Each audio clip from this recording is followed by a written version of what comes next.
Okay, before you change your fuel filter in your TDI, make sure you have Vagcom or another method to prime the fuel pumps.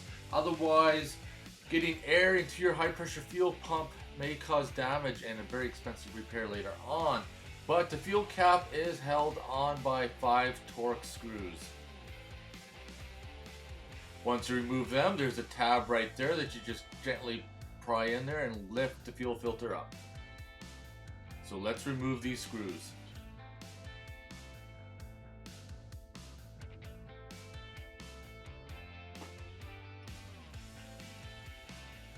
Alright, pry it up gently. The O-ring makes it stick, so you kind of have to wiggle it around to get it up and out. There, lift her up. Put a rag to catch any diesel fuel. Pull the filter out. Pull the old O-ring off. Put the new O-ring on. Put your new filter on. Put her back into place. Put your screws back in and tighten her up.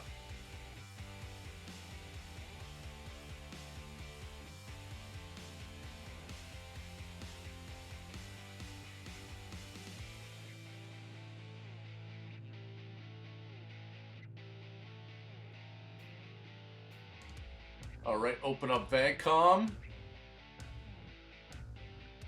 Now I'm running the fuel pump relay circuit, and this has helped getting rid of the air out of the system. I run it about 3-4 times, and once I'm done that,